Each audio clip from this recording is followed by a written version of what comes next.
Hello everyone, this is Prachi. Welcome to our channel selection mate. I hope आप सब बहुत अच्छे होंगे और आपके एग्ज़ाम की तैयारी भी बहुत अच्छी चल रही होगी। आज हमारा जनरल अवेयरनेस का होगा मॉक टेस्ट नंबर 4। इससे पहले 3 मॉक टेस्ट हम डिस्कस कर चुके हैं और ये जो जनरल अवेयरनेस का पोर्शन है ये हर उस एग्ज़ाम के लिए इम्पॉर्टेंट है जहाँ पर जनरल अवेयरनेस आता है। जनरल अवेयरनेस के अंदर क्या चीज़ें होती हैं? History, geography, polity, economics, right और करंट अफेयर्स, ये सारे सब्जेक्ट्स इंक्लूड होते हैं। और जो हमारा टारगेट है वो टीचिंग एग्ज़ाम्स को लेकर है और स्पेसिफिक जो ये हम टॉप 20 क्वेश्चंस करते हैं ये एक पैटर्न हम लेकर चल रहे हैं DSSB एग्ज़ाम के लिए, क्योंकि उसमें जनरल अवेयरनेस के फर्स्ट पार्ट में जनरल अवेयरनेस के 20 क्वेश्चंस पूछे जाते हैं। तो उनको देखते हुए प्रीवियस ईयर क्वेश्चन को एनालिसिस करके, कुछ प्रीवियस ईयर क्वेश्चन लेकर, कुछ करंट के ऐड करके, सारी चीज़ें लेकर उन्हीं से इंस्पायर होकर जो कि प्रीवियस ईयर में क्वेश्चन जिन जिन टॉपिक से पूछे गए हैं ये सेशंस आपके लिए लेकर आए जा रहे हैं। मैंने प्लेलिस्ट भी बना दी है जनरल अवेयरनेस मॉक टेस्ट के नाम से। तो पहले जो 3 सेशंस आए हैं उनकी वीडियो आप देख सकते हो और उनकी PDF भी आपको मिल जाएगी। कहाँ से PDF मिलेगी वो इस वीडियो के एंड में आपको बताऊँगी, जहाँ से आप वीडियो को देखने के बाद प्रैक्टिस भी कर सकते हो। और यहाँ पर वीडियो में जो आप पढ़ते हो ना, जो आप सुनते हो, मेरी कोशिश है यहीं पर आपको मैं इस तरह से क्वेश्चन को हम पढ़ें, समझें कि यहीं पर हमको लर्न हो जाए, याद हो जाए, क्योंकि ये ऐसा सब्जेक्ट है इसमें याद ही करना पड़ता है। ठीक है, तो उस तरह से हम लेकर सेशन को चलते हैं। PRT, non teaching exam, DSSB में या फिर TGT PGT कुछ भी आप देने जा रहे हैं तो जनरल अवेयरनेस आपके एग्ज़ाम में आनी ही है। तो यहाँ से आप ज़्यादा से ज़्यादा प्रैक्टिस कर सकते हो। इसके अलावा अगर आपको प्रीवियस ईयर क्वेश्चंस की प्रैक्टिस में भी आपको प्रीवियस ईयर मिलेंगे, ठीक है। और अगर सिंपली सीधे सीधे प्रीवियस ईयर की प्रैक्टिस करनी है उसके भी मैंने काफ़ी सारे सेशंस कराए हैं, वो आपको प्लेलिस्ट में मिलेगा DSSB PYQ नाम से। उसमें जनरल अवेयरनेस मिल जाएगा, हिंदी मिल जाएगा और अलग अलग सब्जेक्ट्स का टीचिंग एप्टीट्यूड भी आपको वहाँ पर मिल जाएगा, ठीक है। तो अब बात कर लेते हैं आज के सेशन की। कुछ इंपॉर्टेंट इन्फॉर्मेशन है जो पहली बार लोग देख रहे हैं उनको बताने के लिए। अब हम वीडियो शुरू करते हैं और वीडियो को आप एंड तक ज़रूर देखना, आपके लिए डेफिनेटली बेनिफिशियल होगा। और एक बात आप और नोटिस करेंगे, कम समय में ज़्यादा क्वेश्चन करने की हमारी यहाँ पर कोशिश हमेशा रहती है कि कम समय में आपको ज़्यादा चीज़ें कवर कराई जाए। तो शुरू करते हैं आज के पहले क्वेश्चन से। आज का पहला क्वेश्चन है आपकी स्क्रीन पर। हिंदी इंग्लिश का कोई भी इशू नहीं होगा, मैं इंग्लिश में क्वेश्चन बोलूँगी और हिंदी में आपके सामने ऑलरेडी लिखा है, ठीक है। तो पढ़ लेते हैं। पहला क्वेश्चन क्या है आपके सामने? निम्नलिखित में से कौन सी गैस बहिर्मंडल से अंतरिक्ष में तैरती है? तो ये बहिर्मंडल है, ठीक है। तो क्वेश्चन है, which of the following gas floats into space? Space में आती है फ्रॉम एक्सोस्फेयर, जिसको बहिर्मंडल कहते हैं, ये एक्सोस्फेयर कहते हैं। वहाँ से कौन सी गैसें स्पेस में आती हैं या अंतरिक्ष में आती हैं? ऑप्शंस आपके पास हैं हीलियम, हाइड्रोजन और ऑक्सीजन। तो फर्स्ट एंड सेकंड इसका सही आंसर होगा, यानी कि जो हीलियम और हाइड्रोजन है, हीलियम और हाइड्रोजन जो गैसें हैं वो बहिर्मंडल यानी एक्सोस्फेयर से स्पेस में आती हैं, यानी कि अंतरिक्ष में तैरती हैं। तो अच्छा और इम्पोर्टेंट क्वेश्चन है, साइंस से आपका ये बिलोंग करता है, केमिस्ट्री से, तो इसको आप अच्छे से समझ लीजिएगा। बहिर्मंडल से अंतरिक्ष में हीलियम और हाइड्रोजन गैसें आती हैं। बढ़ते हैं क्वेश्चन नंबर 2 पर। क्वेश्चन नंबर 2 आपका हिस्ट्री से है। धौलावीरा शहर के संबंध में कौन से स्टेटमेंट सही हैं? 2 स्टेटमेंट आपको दिए हैं, पहला ये है और दूसरा ये। धौलावीरा शहर, ठीक है, हड़प्पा सभ्यता से संबंधित है धौलावीरा शहर। तो इसके संबंध में क्या बातें सही हैं? पहला है, यह कक्षा के रण में खादिर बेट पर स्थित है, ठीक है। किसके रण में? कक्षा नहीं होगा ये, यहाँ पर होगा कच्छ का रण, ठीक है। कच्छ है ना गुजरात में एक जगह, ठीक है, तो ये कच्छ है। यह कच्छ के रण में खादिर बेट पर स्थित है। और दूसरा है, धौलावीरा में बंदरगाह था, ठीक है। धौलावीरा में बंदरगाह तो नहीं था, तो ये तो गलत हो जाएगा, पहला वाला स्टेटमेंट सही हो जाएगा।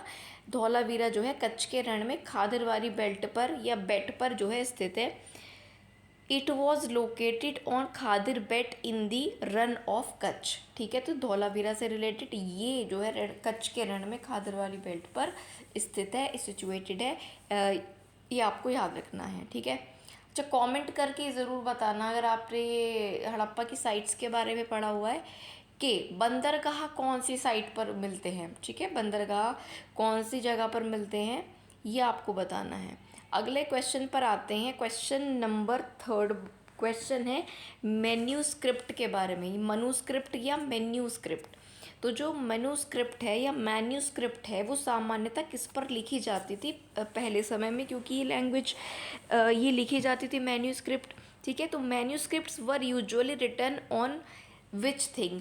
तो जो मनुस्क्रिप्ट थी वो किस चीज़ पर लिखी जाती थी, तो ये ताड़ के पत्ते पर, ताड़ पत्र पर, यानी कि पाम लीफ पर लिखी जाती थी। ठीक है, पाम लीफ पर लिखी जाती थी मैन्यूस्क्रिप्ट या मनुस्क्रिप्ट। ये भी इम्पॉर्टेंट अच्छा क्वेश्चन है हिस्ट्री से आपका। ठीक है, तो इसको भी आप याद रखिएगा। पढ़ते हैं अगले क्वेश्चन नंबर 4 पर। Very very very important question, history से सवाल है और बुक वाले सेक्शन से। पोवर्टी एंड, बहुत ज़्यादा इंपॉर्टेंट क्वेश्चन है ये। Poverty and un British rule in India, बहुत ही फेमस किताब है जो कि दादा भाई नेहरूजी ने लिखी थी, जिन्हें grand old man of India भी कहा जाता है। तो क्वेश्चन यहाँ से याद रखिएगा, the grand old man of India किसको कहा जाता है? दादा भाई नेहरूजी को। और इन्होंने बुक लिखी है जो कि बहुत ज़्यादा फेमस है, poverty and un British rule in India. याद रखना, बहुत इंपॉर्टेंट क्वेश्चन है। पढ़ते हैं अगले सवाल पर, क्वेश्चन नंबर 5 पर। 5th कहता है आपसे निम्नलिखित में से कौन सा कथन मुगलों के बारे में सही है? ठीक है, मुगलों से रिलेटेड क्वेश्चन आपसे पूछा है। Which of the following statement regarding Mughals is और आर करेक्ट। मुगल्स के बारे में कौन सा स्टेटमेंट सही है? 2 स्टेटमेंट्स हैं। पहला है बाबर पहला मुगल सम्राट था, राइट।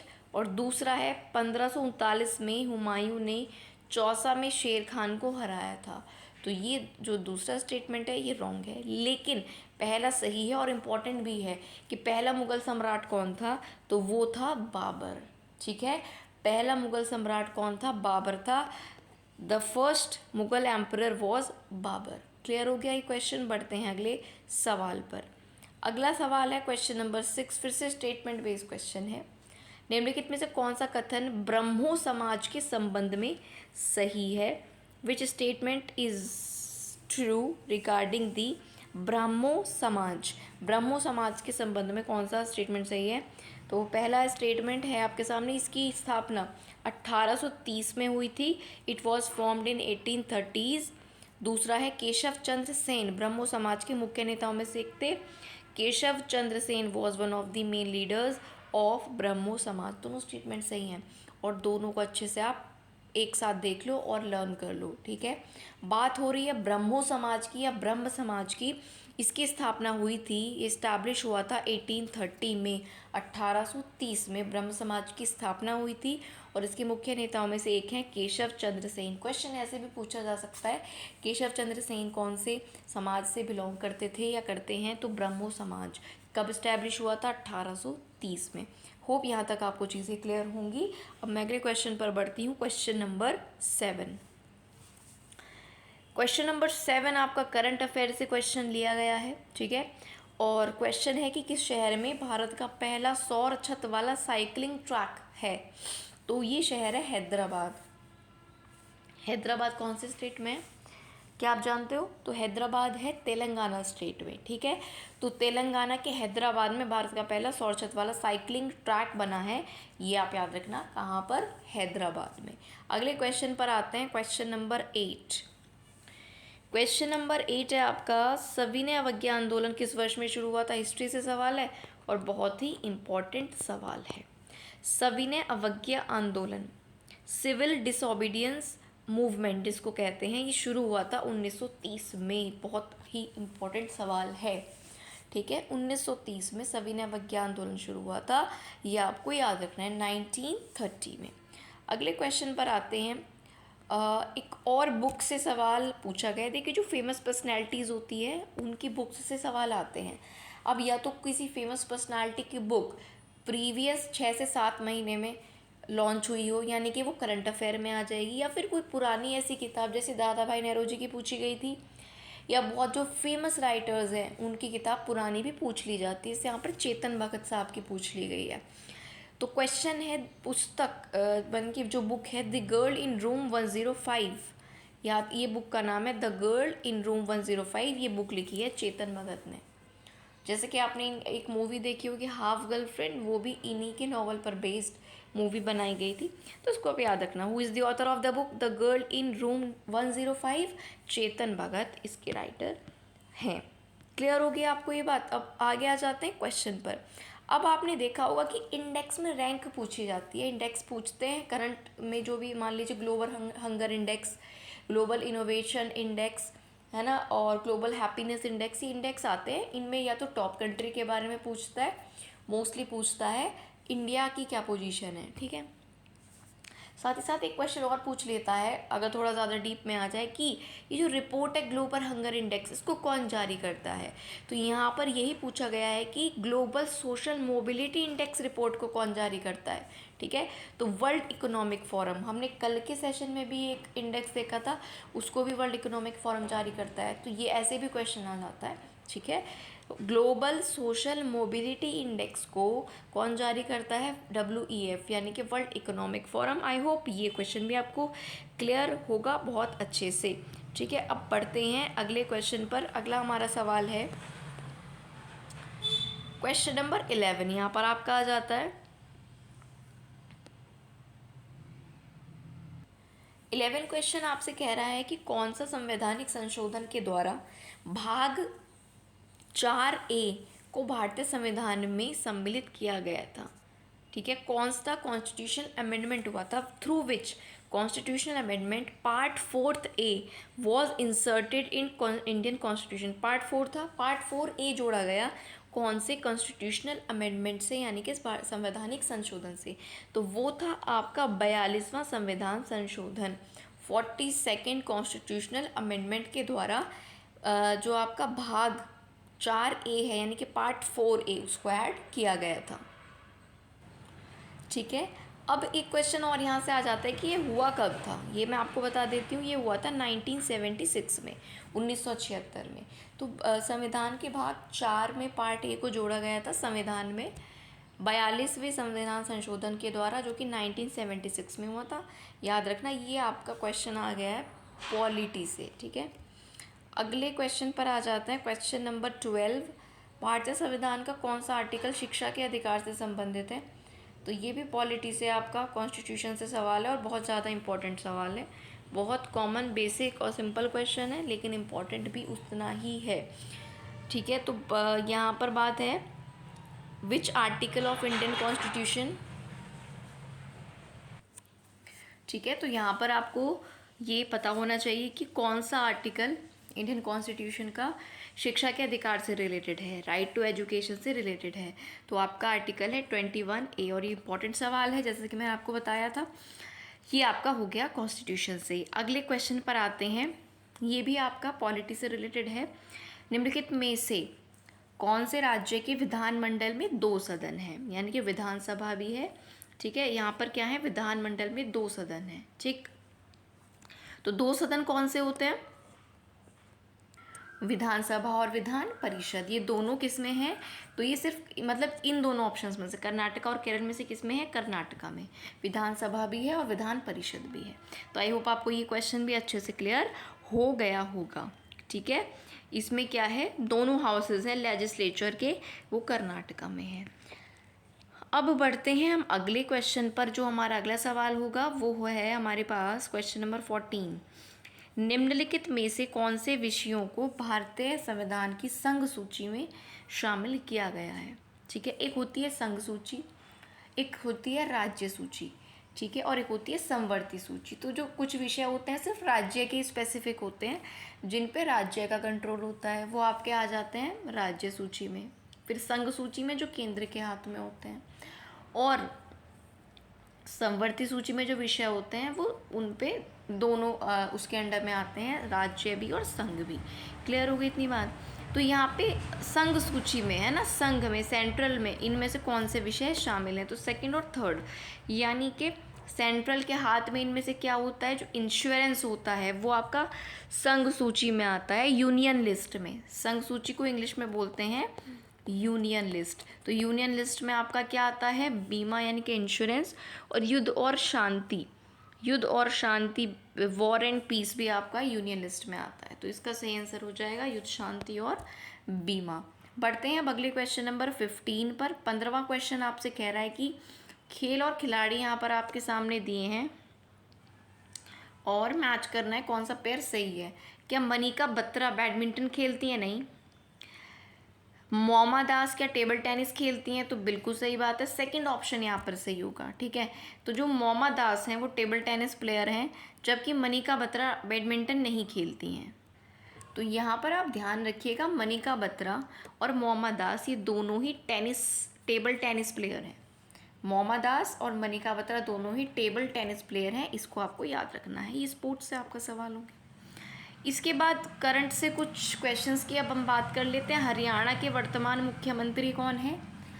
हाल ही में मनोहर लाल खट्टर जी की जगह अपॉइंट हुए हैं नायब सैनी। इंपॉर्टेंट सवाल है, वैसे भी इलेक्शन का दौर है तो आप इसको याद रखिएगा। हरियाणा के प्रेजेंट टाइम पर चीफ मिनिस्टर कौन है? नायब सैनी। अगला है क्वेश्चन आपका, कुछ क्वेश्चन डेज से भी पूछे जाते हैं कि ये डे कब मनाया जाता है या इसका थीम क्या है, इस तरह से। उसके बाद विश्व पुस्तक और कॉपीराइट दिवस, world book and copyright day, ये आपका 23 अप्रैल को मनाया जाता है। World book and copyright day कब मनाया जाता है? आपका 23 अप्रैल को, ये भी आप याद रखिएगा। अगले क्वेश्चन पर आते हैं, क्वेश्चन नंबर 18 आपसे फिर से डेज से सवाल है और ये इंपॉर्टेंट है, ये डे बहुत ही इंपॉर्टेंट है। राष्ट्रीय पंचायती राज दिवस, ये 24 अप्रैल को मनाया जाता है। बहुत ही इंपॉर्टेंट क्वेश्चन है आपके एग्जाम पॉइंट ऑफ व्यू से, तो याद रखिएगा राष्ट्रीय पंचायती राज दिवस 24 अप्रैल को मनाया जाता है, 24 अप्रैल को। अगला इससे भी ज़्यादा इंपॉर्टेंट सवाल है कि FIDE एक प्रतियोगिता होती है, एक टूर्नामेंट होता है, उसमें जीतने वाले सबसे कम उम्र के शतरंज खिलाड़ी, चेस प्लेयर कौन बने हैं? यंगेस्ट चेस प्लेयर जिन्होंने 5 कैंडिडेट्स टूर्नामेंट जीता है, जिनका नाम है डी गुकेश। याद रखना, क्वेश्चन ऐसे भी पूछा जा सकता है कि डी गुकेश कौन से स्पोर्ट्स से रिलेटेड हैं, तो ये चेस यानी कि शतरंज से रिलेटेड हैं। क्लियर हो गई इतनी बात, इंपॉर्टेंट है ये क्वेश्चन। और आज के मॉक टेस्ट का लास्ट क्वेश्चन है, विश्व पृथ्वी दिवस का विषय क्या था? ये बहुत ही ज़्यादा, बहुत ज़्यादा, जितना इंपॉर्टेंट आप लिख सकें उतना कम है। देखो, वर्ल्ड अर्थ डे या अर्थ डे आप नॉर्मली बोलते हैं अर्थ डे। अर्थ डे आपका 22 अप्रैल को मनाया जाता है। अर्थ डे कब मनाया जाता है? 22 अप्रैल को। वाटर डे कब मनाया जाता है? वर्ल्ड वाटर डे 22 मार्च को। याद रखना इन डेज को आप। तो जो आपका अर्थ डे होता है 22 अप्रैल को, उसकी थीम हर वर्ष आती है। तो इस वर्ष उसकी थीम है प्लानेट वर्सेस प्लास्टिक, ग्रह बनाम प्लास्टिक। हिंदी में बोलें तो ग्रह बनाम प्लास्टिक। इंग्लिश में ही थीम्स याद रखते हैं, मोस्टली इंग्लिश में ही याद रखनी चाहिए। तो अर्थ डे का जो आपका 22 अप्रैल को मनाया जाता है हर वर्ष, इस बार का थीम 2024 का रहा है प्लानेट वर्सेस प्लास्टिक। ये वर्सेस ये वाला है, ठीक है। तो प्लानेट वर्सेस प्लास्टिक इसका थीम रहा है।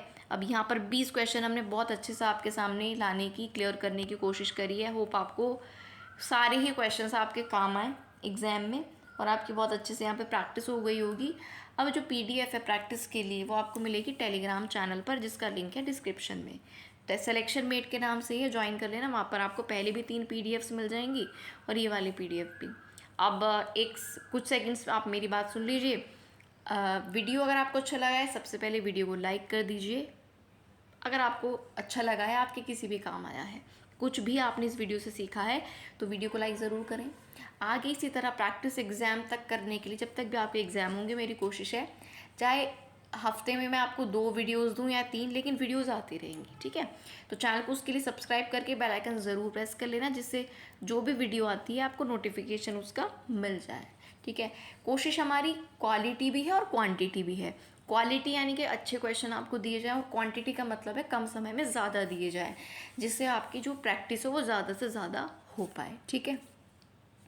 अगर आपके दोस्त, आपके किसी ग्रुप, कोई ग्रुप है स्टडी ग्रुप, उसमें सब तैयारी कर रहे हैं, तो आप ये वीडियो उस ग्रुप में भी ज़रूर शेयर करें। ये मेरी आपसे रिक्वेस्ट है कि आप इस वीडियो को अपने दोस्तों के साथ ज़रूर शेयर करें।